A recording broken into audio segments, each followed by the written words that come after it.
Caval साहेब, सत caval साहेब, सत caval विद्या मंदिर, परम गुरु पाठशाला संकुल, सारसा।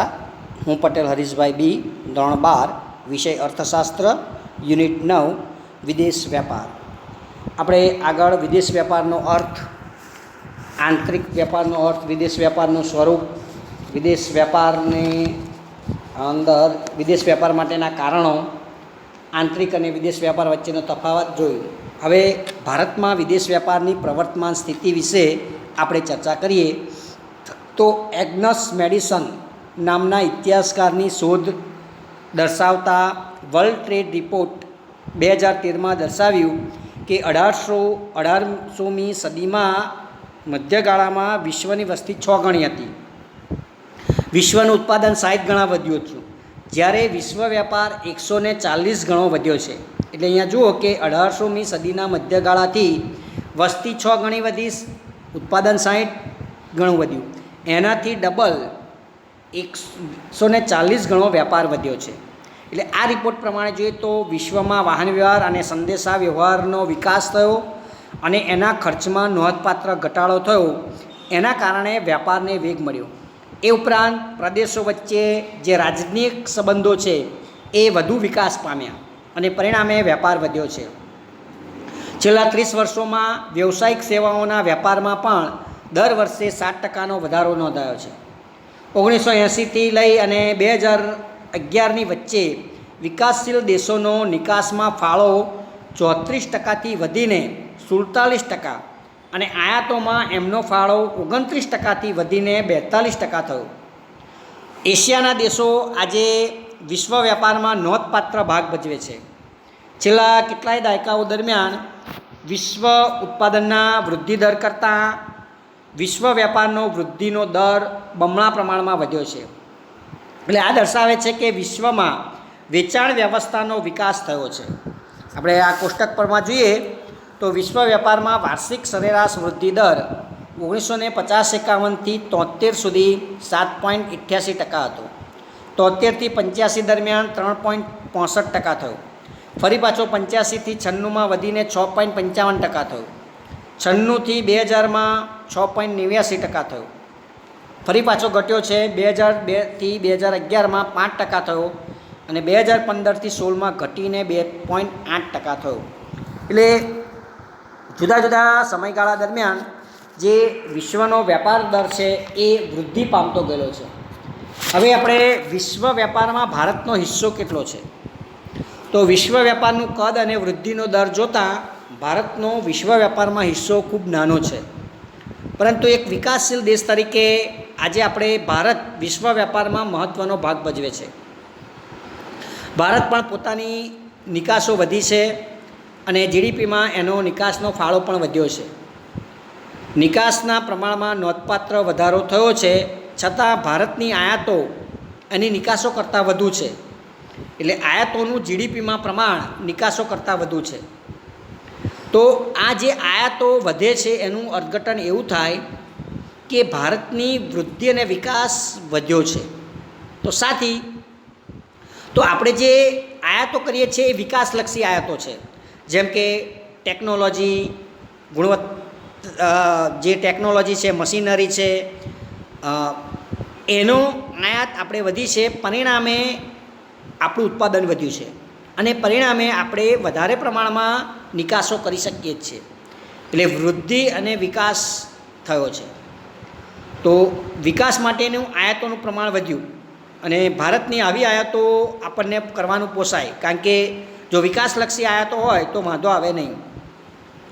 બીજું કે વધતી નિકાસોનો અર્થ એ થાય કે ભારતની વિશ્વ કક્ષાએ સ્પર્ધાત્મક કિંમતોએ હવે સારી ગુણવત્તાવાળી વસ્તુઓ અને સેવાઓનો નિકાસલક્ષી જથ્થો ઉત્પાદન કરવાની ક્ષમતા આપણી વધી છે। અત્યાર સુધી આવી ક્ષમતા હતી નહીં કે જે આપણે વૈશ્વિક બજારમાં ટકી શકીએ, એવી ગુણવત્તાવાળી વસ્તુઓ ઉત્પન્ન કરી શકીએ। હવે આપણે એવી વસ્તુઓનો નિકાસ પણ કરતા થયા છે। તો 2014-15માં વિશ્વના કુલ વ્યાપારમાં ભારતનો વ્યાપારનો હિસ્સો 2.7% રહ્યો હતો। હવે વિશ્વની કુલ નિકાસોમાં ભારતનો નિકાસ ટકાવારી હિસ્સો જોઈએ તો 2005માં 9% હતો, 29મા ક્રમે હતો આખા વિશ્વમાં આપણે, નિકાસોની ટકાવારીમાં આપણો હિસ્સો. 2010માં 1.6 થયો, 19મા ક્રમે આવી ગયા. 12માં 1.6 થયો, 13માં પણ 1.7 અને 14માં પણ 1.7 રહ્યો. 19મા ક્રમે આજે આપણે છીએ. તો આ રીતના વિશ્વ વેપારમાં આપણો હિસ્સો વધતો જાય છે અને વિશ્વમાં આપણો ક્રમ આગળ વધતો ગયો છે. હવે ભારતના વિદેશ વેપારનું કદ, સ્વરૂપ અને દિશા, આ 3 બાબતો ખાસ અગત્યની છે. તો કોઈપણ દેશના વેપારના વલણો જાણવા હોય, તો એના વેપાર અંગેના વિકાસ જાણવો હોય, આંતરરાષ્ટ્રીય ધોરણે દેશના વેપાર માટેના પ્રયાસો સમજવા હોય કે અન્ય દેશો સાથેના સંબંધો સમજવા હોય, અથવા તો દેશનું જે ઘરેલું ઉત્પાદન છે એ આંતરરાષ્ટ્રીય ધોરણે ગુણવત્તા અને હરીફાઈ ક્ષમતા આપણે તપાસવા હોય, તો આપણે વિદેશ વેપારનું કદ, સ્વરૂપ અને દિશા જોવા પડે. તો આપણે એનું પહેલું કદ જોઈએ. તો વિદેશ વેપારનું કદ એટલે શું? તો સરળ શબ્દોમાં કહીએ તો આયાત અને નિકાસ થતી ભૌતિક વસ્તુઓનું કુલ મૂલ્ય, એટલે એનો કુલ જથ્થો, કે આપણે જે નિકાસો અને આયાતો કરીએ છીએ એ ભૌતિક વસ્તુનો કુલ જથ્થો કેટલું છે એ એનું કદ દર્શાવે છે. એટલે પ્રતિ વર્ષ જો આયાત માટે થતી ચૂકવણી અને નિકાસમાંથી થતી કમાણી વધતી જાય અને દેશમાં રાષ્ટ્રીય આવકમાં વેપારનો ટકાવારી હિસ્સો વધતો જાય અને વિશ્વ વેપારમાં દેશના વેપારનો હિસ્સો વધે, તો દેશમાં વેપારનું કદ વધ્યું છે એમ આપણે કહી શકીએ. તો કેટલાક આંકડા પરથી આપણે જોઈએ કે ભારતમાં 1951થી લઈ અને 2016 સુધીના ગાળામાં આયાત અને નિકાસ બંનેનું કદ અને રાષ્ટ્રીય આવકમાં અને વિશ્વ વેપારમાં હિસ્સો વધ્યો છે. પરંતુ નિકાસના કદ કરતાં આયાતનું કદ એ અને વૃદ્ધિ દર મોટા ભાગના વર્ષોમાં વધુ છે. અહીંયા આપણે જોઈશું કે પ્રતિ વર્ષ વસ્તુઓની કિંમતો વધતાં આયાત કે નિકાસના મૂલ્યના વધારાને વેપારના કદના માપ તરીકે લેવાય નહીં.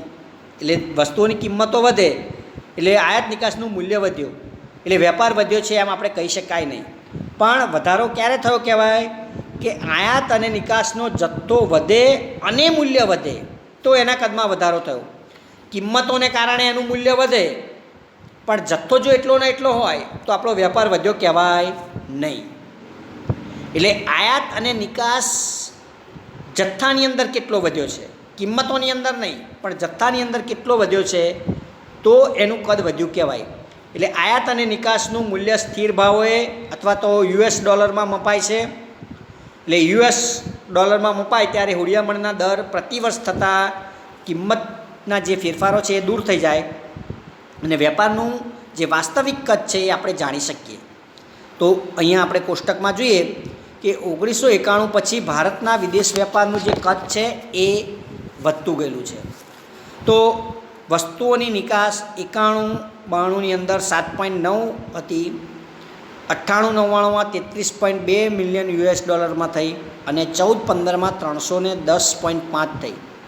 સામે આયાતો 19.4, 42.4 અને 448.0 થઈ. વેપાર તુલાની અંદર -1.5 થયું, -9.2 અને -1.37.5 થયું. એટલે એનો અર્થ એવો થયો કે આપણી આયાત અને નિકાસો કરતાં આયાતોનું પ્રમાણ વધારે છે. અહીંયા સ્વતંત્રતા પછી શરૂઆતના વર્ષોમાં નીચા વિકાસને કારણે ભારતમાં વિકાસલક્ષી આયાતોનું કદ ઊંચું હતું, જ્યારે નિકાસ કરવાની ક્ષમતા આપણી નીચી હતી, એટલે નિકાસો આપણી નીચી હતી. પણ 1980 પછી વિકાસ વધતો ગયો એમ મોટા ઉદ્યોગોને ટકાવવા, નિભાવવા અને ફેલાવવા માટેની આયાતો વધી અને આ જ ગાળા દરમિયાન દેશમાં આવકોમાં વધારો થયો. એટલે દેશમાં માંગ વધી ગઈ અને નિકાસો માટે ઓછું ઉત્પાદન બચતા નિકાસો નીચી રહી. 1991 પછી જોઈએ તો નિકાસમાં સારા એવા પ્રમાણમાં વધારો થયો. વૈશ્વિકીકરણમાં હરીફાઈમાં ટકવા માટે આપણે ટેકનોલોજી, પેટ્રોલ વગેરેની આયાત ઓછી રહી, પરંતુ એની સામે નિકાસો પણ સારા પ્રમાણમાં રહી. આપણી વિકાસલક્ષી આયાતો એટલે કે કાચો માલ, નિષ્ણાતોની સલાહ, મશીનો, ટેકનોલોજી, આ બધી વિકાસલક્ષી આયાતો થઈ. સામે નિભાવ માટેની આયાતો એટલે કે વીજળી, આંતરમાળખાકીય સુવિધા, કૌશલ્ય પ્રાપ્તિ વગેરેની પણ આયાતો થઈ, પણ નિભાવ માટેની આયાતો કરતાં વિકાસલક્ષી આયાતો વધારે થઈ અને એના પરિણામે આપણે નિકાસો વધારી શક્યા. હવે ભારતમાં જીડીપીમાં વેપારનો ટકાવારી હિસ્સો આપણે જોઈએ તો 1981માં 12% હતો, 91માં 13.9% થયો, 2001માં 19% થયો, 11માં 41.8 થયો અને 2014માં 38.3 થયો. એટલે જીડીપીમાં પણ આપણો ટકાવારી હિસ્સો વધતો ગયો છે. એ અહીંયા આકૃતિમાં આલેખમાં આપણે જોઈએ જ છે કે 81માં 12, 91માં 13.9, 2001માં 19, એથી સીધો વધીને 2011માં 41.8 થયો. જો સીધી રેખા ઉપર ગઈ, પણ ફરી પાછો 2014માં આપણો હિસ્સો થોડો ઘટ્યો અને 38.3 આવ્યો. હવે અત્યારે ફરી પાછો વધેલો છે, એટલે એ પાછી રેખા આમ ઉપરની તરફ જશે. તો આ રીતના જીડીપીમાં વેપારનો હિસ્સો પણ વધતો ગયો છે. હવે આપણે એનું સ્વરૂપ જોઈએ, એનું આપણે કદ જોયું. હવે ભારતમાં જે વિદેશ વેપારની વસ્તુઓનું સ્વરૂપ, એટલે કયા પ્રકારની વસ્તુઓની આપણે આયાત નિકાસ કરીએ છીએ એની આપણે ચર્ચા કરીએ. તો સ્વરૂપના અર્થે કે વેપારની રચના, એટલે કે ભારતમાં ભૌતિક આયાતો અને નિકાસોની રચના અથવા તો આયાત અને નિકાસ થતી વસ્તુઓના પ્રકારો. કયા કયા પ્રકારની વસ્તુઓની આપણે આયાત કરીએ છીએ અને કયા પ્રકારની વસ્તુની નિકાસ કરીએ છીએ એ વિદેશ વેપારનું સ્વરૂપ કહેવાય. તો એ સ્વરૂપ જોઈએ તો 1951માં આપણે ઓછા વિકસિત, એટલે પહેલાં એને અલ્પવિકસિત કહેતા હતા, પણ અલ્પવિકસિત શબ્દ હવે નીકળી ગયો, એટલે હવે આપણે ઓછા વિકસિત દેશ તરીકે ઓળખીએ છીએ, એ ઓળખાતો હતો. ત્યાર પછી 1980માં આપણે વિકાસશીલ બન્યા અને 2000 પછી વિશ્વમાં આપણે વિકસતા દેશ તરીકે આપણે આગળ આવી શક્યા. એટલે અહીંયા આપણે જોઈએ કે ઓછા વિકસિત દેશ તરીકે આપણી આયાતો મોટા પ્રમાણમાં હતી.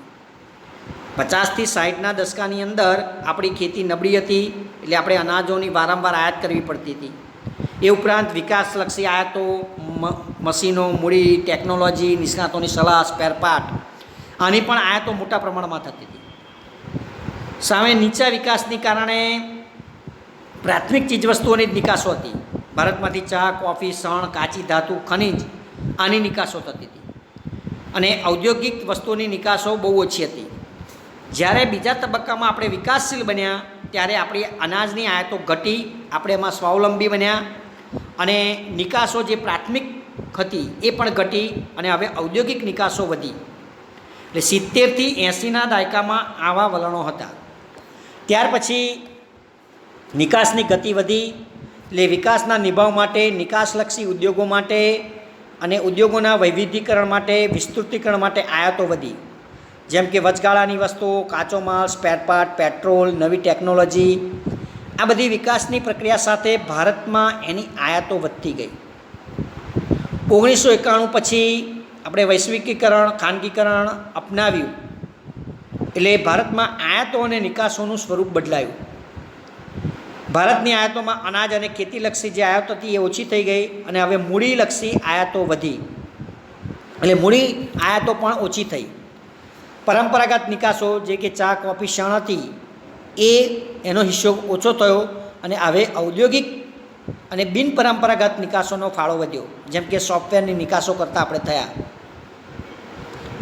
1961માં ખાદ્ય વસ્તુની આયાતો કુલ વસ્તુના આયાતમાં 19.1% હિસ્સો ધરાવતી હતી, જે 2014-15માં ઘટીને ફક્ત 3.9% થયો. એટલે કે ભારતે અનાજ અને ખાદ્ય વસ્તુઓમાં સ્વનિર્ભરતા પ્રાપ્ત કરી છે. વિકાસ આપણે વધતા ગયા, મૂડી અને મૂડી પ્રચુર વસ્તુઓ સારી રીતે આપણે ઉત્પન્ન કરી શકીએ છીએ, એટલે એની આયાતો આપણે ઘટી છે. 60-61માં કુલ વસ્તુની આયાતમાં મૂડીજન્ય આયાતોનો હિસ્સો 31.7% હતો, જે ખૂબ ઊંચો હતો, જે 2014-15માં ઘટીને 9.8% થયો. અન્ય નવીન આયાતોનું પ્રમાણ પણ 1960-61માં 2.2% હતું, એ વધીને 2014-15માં 46.5% થયું. એટલે કે વિકાસના વૈવિધ્યીકરણ આવતા નવીન વસ્તુઓની આયાતો વધી છે. એ જ રીતે નિકાસોનું સ્વરૂપ પણ બદલાયું. સમગ્ર પ્રાથમિક ક્ષેત્રમાં વસ્તુનો નિકાસનો ફાળો 1960-61માં 44.2% હતો. એ ઘટીને હવે 14-15માં માત્ર 12.3% લાવ્યો. એટલે કે ચા કોફીની નિકાસનો હિસ્સો 19.3%થી ઘટીને 0.2% થયો. સનની નિકાસો પણ 21%થી ઘટીને 2.2% થયો. ચામડાની નિકાસનો ફાળો પણ 4.4%થી ઘટીને 1.3% થયો. કાપડની નિકાસો 10%થી ઘટીને 2% થયો. હવે એની સામે આપણે જે તૈયાર વસ્તુઓ જેમ કે તૈયાર કપડાઓની નિકાસનો હિસ્સો 60-61માં 1.1% હતો, 0.1% હતો. એ વધીને 14-15માં 5.4% થયો. એ જ રીતના બધી જ ઉત્પાદિત વસ્તુઓમાં કુલ વસ્તુ નિકાસમાં હિસ્સો 60-61માં 45.3% હતો. એ 2014-15માં વધીને 66.7% થયો. ઉદ્યોગોને લગતી નિકાસોનો પણ ફાળો જે 60-61માં 1.1% હતો એ 2014-15માં 18.5% થયો. તો આ એનું સ્વરૂપ આપણે જોઈ શકીએ કે જે વસ્તુઓ પરંપરાગત હતી એની નિકાસો ઘટી અને ઔદ્યોગિક ચીજવસ્તુઓની નિકાસો વધી.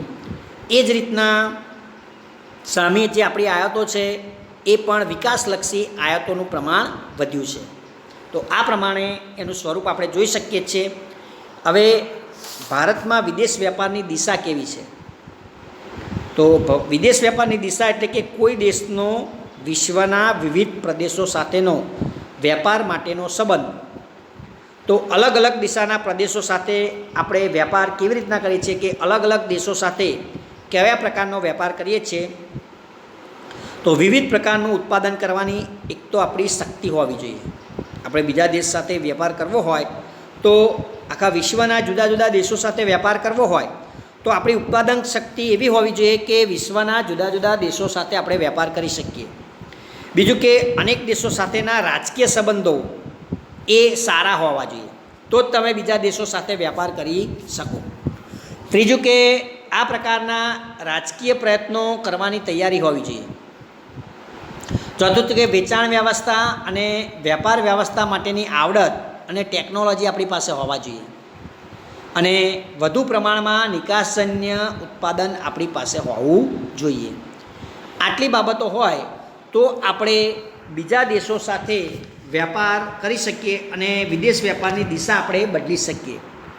તો સ્વતંત્રતા પછી ભારતનો મોટા પ્રમાણનો વેપાર યુકે સાથે હતો. કારણ કે સ્વતંત્રતા પહેલાં પણ આપણે યુકે સાથે આપણો વેપાર સ્થપાયેલો હતો. એટલે અહીંયાથી જ્યારે અંગ્રેજો આવ્યા એ પહેલાં ભારતીય વેપારીઓ ઇંગ્લેન્ડ સાથે વેપાર કરતા હતા. તજ ને મસાલા, મરી મસાલા, કાપડ ને બધાની આપણે ખબર છે કે એની નિકાસો આપણે કરતા હતા. એ બધું આકર્ષાયથી જ અંગ્રેજો ભારતમાં આવેલા વેપાર કરવા અને પછી એમણે રાજકીય સત્તા હાંસલ કરી. સ્વતંત્રતા થયા ત્યાર પછી પણ એમની સાથેના સંબંધો આપણે ચાલુ જ રહ્યા અને વેપાર પણ એમની સાથે જ ચાલુ રહ્યો. 60-61માં ભારતની કુલ આયાતોમાંથી 19% આયાતો યુકેમાંથી આવતી હતી, જે 2007 પછી ઘટીને 2% જેટલી ઓછી થઈ. એટલે કે હવે એ ઓછી થઈ. સ્વતંત્રતા પછી આપણે અમેરિકા પર અનેક પ્રકારની આયાતો માટે નિર્ભર હતા. 1960-61માં વસ્તુઓ અને સેવાઓની કુલ આયાતમાંથી યુએસએથી આપણે 29%ની આયાતો થઈ હતી. એ પણ 2007 પછી ઘટીને 8% થઈ ગઈ. ઓપેક દેશો જે ખનિજ તેલની નિકાસ કરતા દેશોનું જૂથ છે, ઓપેક દેશ તરીકે એને આપણે ઓળખીએ છીએ. Oil and petroleum export countries એને આખું નામ છે. ઓઇલ એન્ડ પેટ્રોલિયમ ની નિકાસ કરતા જે દેશોનું આખું જૂથ export country, oil and petroleum export country, OPEC, opaque તરીકે ઓળખાય છે. તો આયાતોનું પ્રમાણ વધ્યું છે કારણ કે ઔદ્યોગિકકરણ અને વિકાસ વધતા પેટ્રોલની એટલે ખનિજ તેલની આયાતો વધી છે. રશિયા સાથેના આપણા સંબંધો મૈત્રી સંબંધો હતા. સ્વતંત્રતા પછી પણ એ જ હતા. એટલે રશિયાથી ઊંચા પ્રમાણમાં આપણે આયાતો કરતા હતા. 1980 પછી રશિયામાં જે આર્થિક કટોકટી સ્થપાઈ એના કારણે આપણી આયાતો ઘટી. તો આ રીતને પરંપરાગત ભાગીદારો સાથે આપણો વેપાર ઘટ્યો, પણ વિકાસશીલ દેશો સાથે આપણો વેપાર વધ્યો છે. ખાસ કરીને એશિયા અને મધ્ય એશિયાના અને આફ્રિકાના જે વિકાસશીલ દેશો છે એની સાથે આપણો વેપાર વધ્યો. 1960-61માં વસ્તુઓની કુલ આયાતમાંથી 11.8% જેટલી આયાતો વિકાસશીલ દેશોમાંથી આવતી હતી, જે 2007-8માં 32% જેટલી થઈ અને 14-15માં 59% જેટલી થઈ.